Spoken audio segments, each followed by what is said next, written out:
Mike Sullivan was out-coached. Mike Sullivan can't get past Barry Trotz. Mike Sullivan didn't make enough adjustments. That last one, that's my favorite. Good morning to you. Good Friday morning. I'm Dan Kovacevic of DK Pittsburgh Sports. This is Daily Shot of Penguins. Comes your way bright and early every weekday morning. If you're into football and or baseball, I also offer up daily shots of Steelers and Pirates right where you found this. The Penguins will have their going away sessions with media later this morning and then into the afternoon. Normally, this would be the getaway day where we as reporters would go to the facility, either in Cranberry or at PPG Paints Arena, and interview really pretty much everyone, with very few exceptions, and take photographs as they pack up and have sad faces and express all kinds of regret and everything else here. And this is now, of course, the fourth year in a row that that'll happen. Sans parade, right? So it's going to be a different dynamic all around, being that this will be virtual. We don't know who will or won't be available to speak other than Sullivan himself, and that'll come at 3 o'clock this afternoon. And Sullivan's going to answer questions, no doubt, about some of what I broached here, not all that seriously, in the intro, because strategy does come into play in a best of seven. And the Penguins have seen a lot of Trotz from two different perspectives now. And it mostly has not gone well. But I'm here to tell you that if you're going to suggest that Sullivan didn't make the necessary adjustments and just leave it there, you're not making much of a case. And to be perfectly honest with you, that's mostly what I've been seeing, hearing, and reading over the last 48 hours. He didn't make enough adjustments. What adjustments would you have had him made? Crickets. Just make adjustments. Change up the lines. Do something different. Stop pinching the defenseman. That's one that does come up. The Penguins pinch their defenseman because it works. The Penguins pinch their defenseman because it's an extremely aggressive approach to attacking that, in theory, makes the most of the speed and the skill that you have on your roster, particularly on the top lines. In theory. So when you see, after 6 full games of this playoff that was just completed, that the Penguins had 411 shot attempts to the Islanders' 306. The Penguins had 105 more shot attempts. When I say shot attempts, I'm referring to shots on goal, missed shots, blocked shots. Anytime you attempt a shot, with the thinking there that the value is in you're somewhere in a position to attempt a shot, and therefore you're in a better position than your opponent is. It's a tremendous and accurate valuation of possession time, of attack zone time. Any coach in any sport will tell you that all they hope to achieve as a coach or as a coaching staff is to put their athletes in the best possible position to succeed. They can't shoot the puck for you. They can't make the move that Jeff Carter made in Game 6, cutting across the slot and then beating Ilya Sorokin with scary ease. They can't miss the net. They can't overpass. All they can do, from systematic elements to instructional elements, is to put you in the best possible position to do the right thing. It is then up to you as the player to do the rest or to not do the rest and be replaced by other players who might be able to do it. That's really it. That's really it. That's what coaching is at the professional level, across the board. All they can do is set the table. It's up to you to eat. So when Sullivan and his staff put together a system and a plan in which the direct ratio is a 4-3 advantage, which is enormous, by the way, for those of you who don't track stuff like this, then they've done their thing. Can they still go and urge, Kasperi Kapanen to pick it up a little bit, or for Jake Gensel to, shoot on net with a little more authority, for Jared McCann to stop overfeeding Carter? Sure, they can do all of those things as well. That is also part of coaching. I have no doubt they actually did everything I just mentioned there. But the basis, the foundation for what they hoped to do in the first round, don't bite my head off for this, it just happens to be true. It succeeded. Strictly in that prism, it succeeded. The Penguins did follow through on that plan right up to the point where it became about their execution versus Ilya Sorokin's execution, and of course the Islanders' execution versus Tristan Jarry's execution. The series, to repeat this into oblivion, was determined almost entirely by goaltending. This portion of Daily Shot of Penguins is brought to you by Fubo TV. The monthly cost of cable is over $200. Fubo TV is $65 a month to watch all the same channels. There's no catch, no contracts, cancel anytime. And as for the cost, just for listening to this show, you can get 15% off your first month and a 7-day free trial by visiting FuboTV.com/DK. One more time, that's FuboTV.com/DK to get 15% off your first month. Sullivan's going to be criticized in large part because he's been there now through these 3 first-round failures, and they are failures. And because, we just in general, as Pittsburghers, we get a little tired of seeing the same face and hearing the same voice because we just remember the bad stuff. It's how we are. I'm not exempting myself from that. I'm not being above that. I'm born and raised here.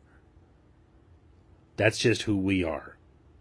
When we get together at the cheese line at Penn Mac, what are we doing? We're complaining about something. It's in the blood.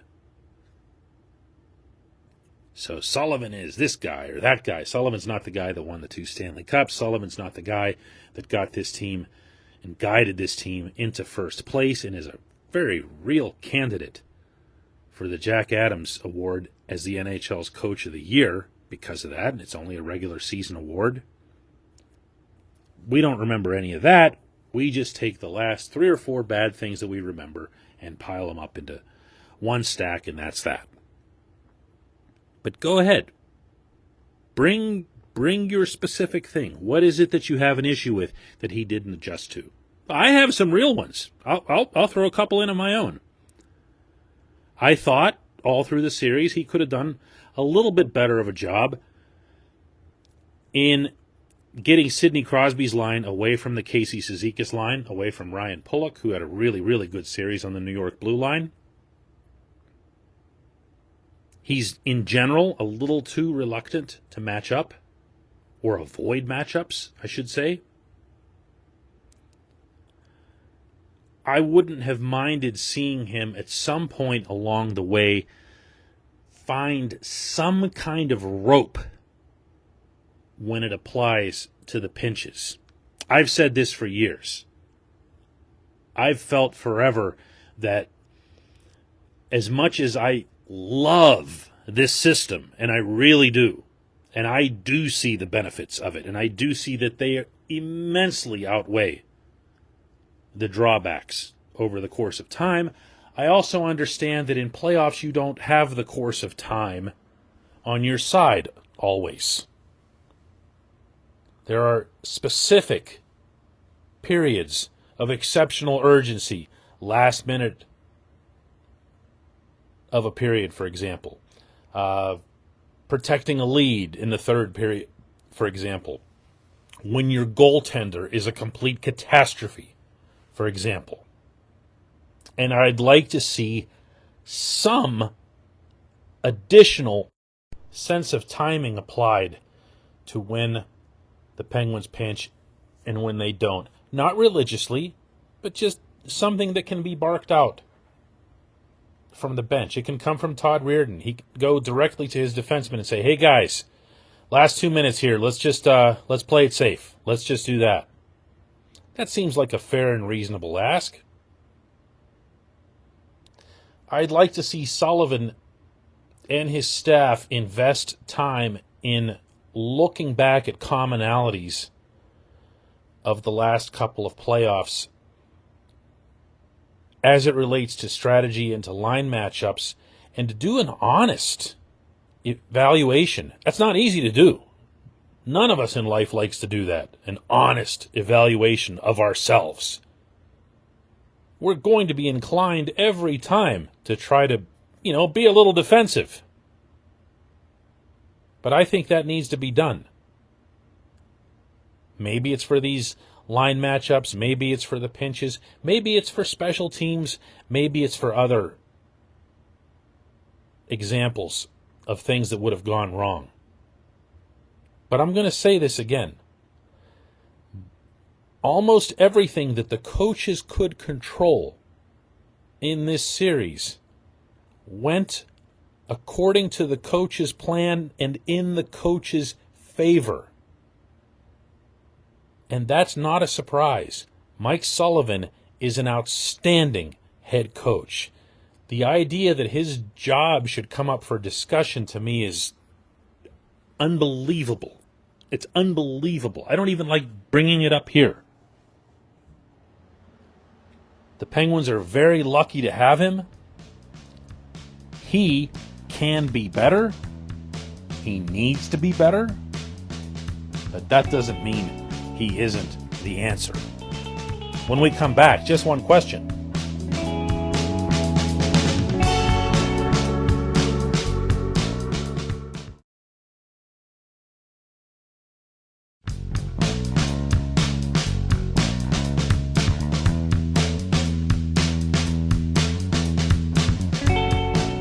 Welcome back. Time for Just One Question, and that's brought to you on this program always by the Greater Pittsburgh Community Food Bank, where they are committed to providing food for all of our neighbors in need across western Pennsylvania, and they in turn need your help. Go to pittsburghfoodbank.org to find out how $1 from you is all it takes to produce 5 full meals for those who don't know where their next meal is coming from. pittsburghfoodbank.org. Spell all of that out. Question comes from M. Fisher, who says, in reference to yesterday's Daily Shot of Penguins, I agree that the goaltending was garbage and that the Penguins dominated overall play. Tristan Jarry was the biggest reason for this lost opportunity. However, what is it systematically that prevents the Penguins from turning dominant play into additional goals? This seems to be a multiple-year theme as well. Yes, yes, and yes. Oh, also, my answer, I don't know. I don't know. Because if you're the coach and you're setting up a stage for which Sidney Crosby, Evgeny Malkin, Jake Gensel, Brian Rust, Kasperi Kapanen, and a lot of other guys who can score goals aren't scoring goals in the playoffs. And you see the quality of the looks that they're getting, then you've got one of two problems. One is that you aren't big or nasty enough to establish any kind of presence in front of the net and capitalize on second chances. One of the many reasons I didn't pile onto the Ilya Sorokin trade over the course of the series is that I don't feel Sorokin had to face a whole lot of second chances. He was good on rebounds, that's part of it. The Islanders were good at clearing rebounds, another part of it, but the Penguins also just really weren't there. They were getting shots, Sorokin would see it, and that was the end of the shot. So one of the questions that I asked of Sullivan was whether or not the Penguins, need to get bigger and tougher and nastier. Mike, after a series like this, that obviously was physical in both directions, there's going to be talk about the Penguins needing to get bigger, tougher, more physical, pushing back and everything else. What's your stance on that, based mostly on this series, but also the whole season that you had? I couldn't have been more proud of the season that we had as a team.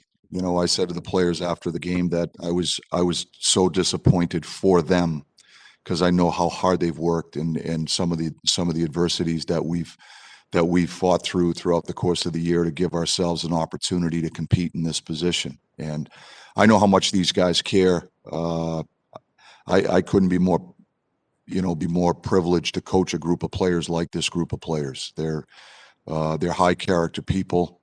We didn't lose this series because we weren't big enough, and so,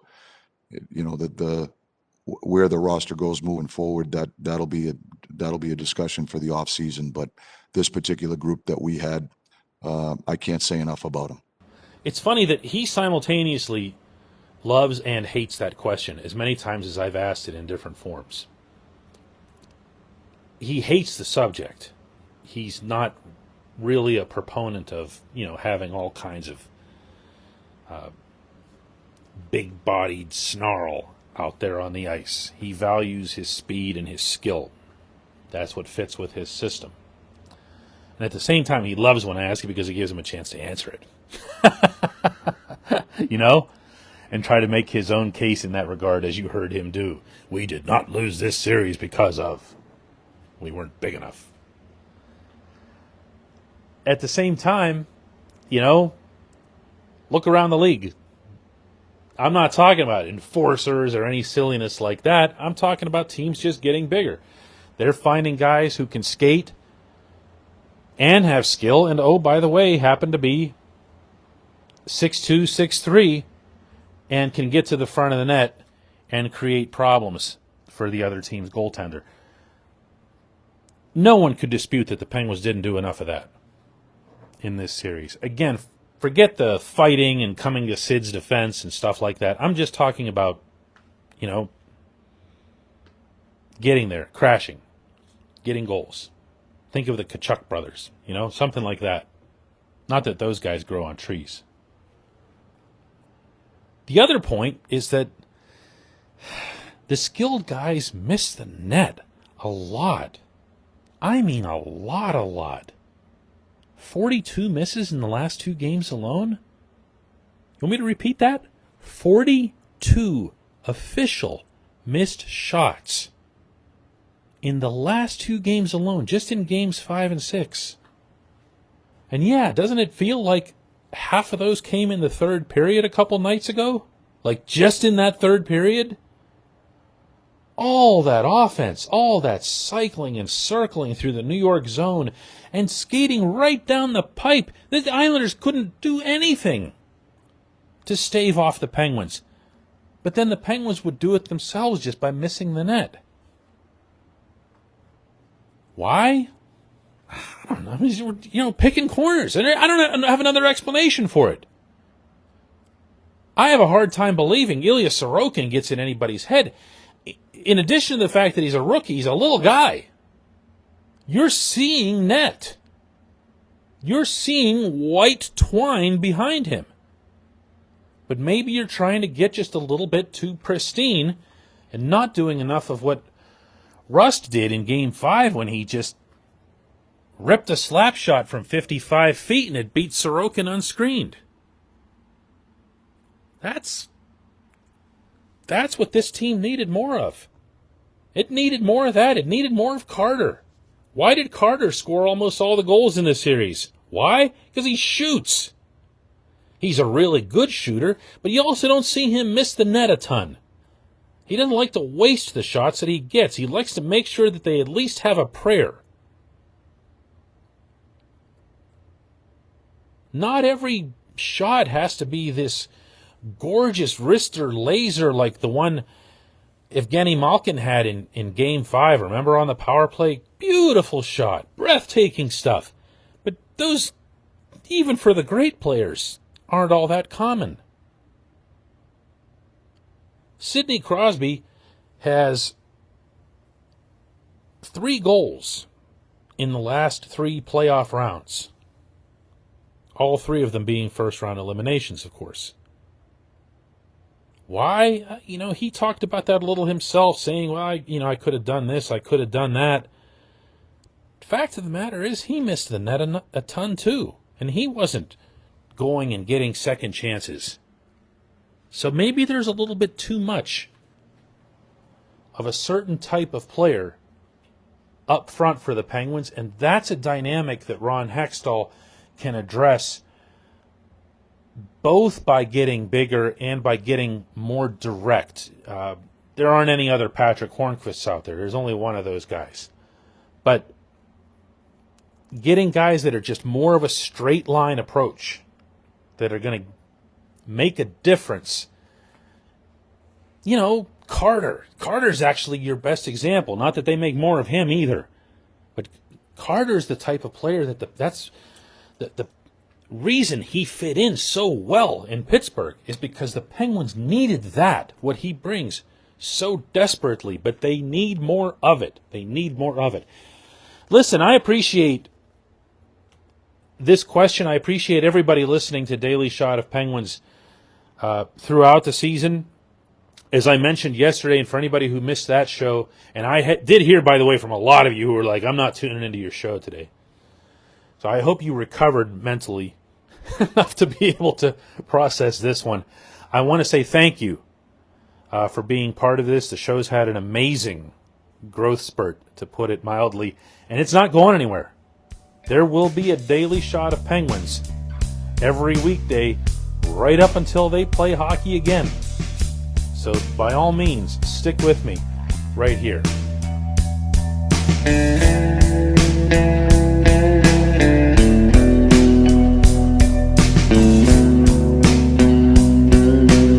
At Point Park University, in the heart of downtown Pittsburgh, they understand there's no substitute for real-world experience and career-building connections. Their innovative curriculum engages students with distinctive experiential learning opportunities. Point Park's pioneering co-op program empowers qualified students to work in full-time, paid positions with their corporate partners while earning college credits. Visit pointpark.edu/works to learn more. Career ready. That's the point. Point Park University. Your front door, your car, your gym locker, your gun. Safety is a habit. Learn more about how to keep guns safe and secure. Visit projectchildsafe.org.